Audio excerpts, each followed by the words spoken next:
சேதுவோட கிளைமேக்ஸில் பார்த்தீங்கன்னா அங்கேருந்து கிளம்பி வருவான், பொண்ணோட கல்யாண நாள் நினைக்கும். அங்கேருந்து உள்ளே வரும்போது அந்த வீட்டுக்குள்ளே என்ட்ரா சிங்கிள் ஷாட் ஒன்று இருக்கும், பாயிண்ட் ஆஃப் வியூவில் உள்ளே போகும். போனால் குழந்தைகள்லாம் மகிழ்ச்சியாக ஓடுவாங்க. அந்த வீடு மகிழ்ச்சியான வீடு, கல்யாணம் ஆயிடுச்சுன்ற சாக்கை தான் எல்லாரும் எதிர்பார்த்துட்டு இருக்கோம். அப்படி போனால் தோரணங்கள்லாம் இருக்கும். அப்படியே உள்ளே போனால் ஒரு இடத்துல அமைதியாக இருக்கும், அவன் முகத்தில் ஒரு சாக்கு இருக்கும். அப்பயும் நம்ம என்ன நினைப்போம், அந்த அக்னி குண்டம்லாம் புகை வந்துட்டு இருக்கும், கல்யாணம் முடிஞ்சிருச்சு அப்படின்ற ஒரு இடத்துல இருக்கும். அப்படியே போனால் அங்கே அந்த பொண்ணு செத்து போய் உட்காந்து, அப்படியே போய் பக்கத்தில் உட்காருவான். அவர் நெஞ்சில் அடிச்சு அழுவார்.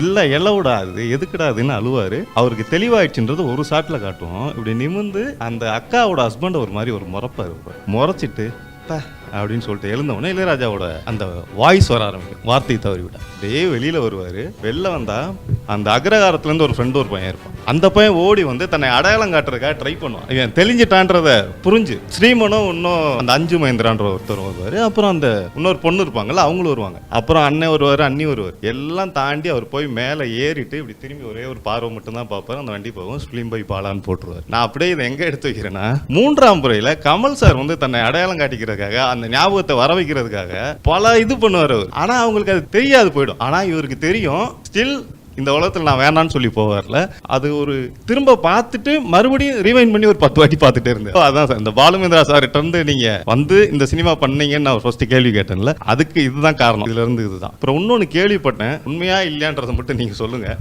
சினிமால சொல்லுங்க, ஒரு காசிப்பு தான் அது. காசிப்பா உண்மையான்றது தெரியல. பாலுவும் பாலாவும் அப்படின்னு நீங்க ஒரு கதை எழுதிருக்கீங்க, அது ஒரு படமாவோ வெப் சீரிஸாவோ பண்ண போறோம் அப்படின்னு சொல்லிட்டு ஒரு நியூஸ் ஒன்று வந்தது சார். அது உண்மையா? நீங்க உங்களுக்கும் பாலுமேந்திரா சாருக்கும் இருந்த குரு சிஷியன் உறவை பத்தினது. எங்க 2 பேருக்குமான உறவுன்றது அப்பனுக்கும் மகனுக்குமான உறவு. குரு சிஷியன் உறவுன்றது 2வது தான். முதல்ல உள்ளே போகும்போது குரு சிஷியன், நான் வெளியே வரும்போது அவரை விட்டு மகனாக தான் வெளியே வந்தார். அவர் என்னை விட்டு பிரிகிற போதும் என்னை மகனை விட்டு பிரிஞ்சு போனது மாதிரி தான் போனார்.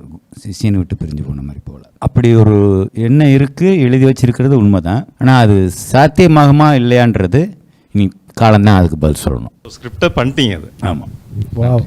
அதான் உங்களோட படங்கள் எவ்வளோதான் ஹார்ட் ஹிட்டிங்காக இருக்குது, இந்த மாதிரி விஷயங்கள்லாம் இருக்குன்னு ஒரு பக்கம் அதை வச்சாலுமே, இன்னொரு பக்கம் ரொம்ப அழகான காதல் பாடல்கள் வந்து உங்ககிட்ட இருந்து தான் வந்திருக்கு சார். இப்போ வந்து சேதுல இருந்து மாலைதன் வேதனை, இதில் வந்து நந்தாலேருந்து முன்பணியா, என்கிட்ட இருந்து வரல, படங்கள்ல இருந்து வந்திருக்கு சார். அந்த மாதிரி காதல் பாடல்களை உருவாக்குறதுக்கு என்ன மாதிரி விஷயங்கள் பண்ணணும்?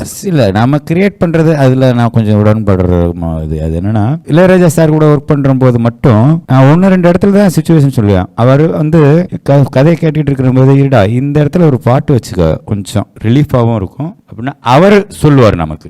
அது சரி பண்ணுங்க, பிடிச்சிருந்தா யூஸ் பண்ணிக்கிறேன், இல்லைன்னா எடுத்துடுறேன் அப்படின்னு சொல்லுவேன். ஆனால் அவர் பண்ணதுக்கப்புறம் அதை யூஸ் பண்ணி ஆக வேண்டிய கட்டாயம் வந்துடும். அது அவர் டிசைட் பண்ணுறது.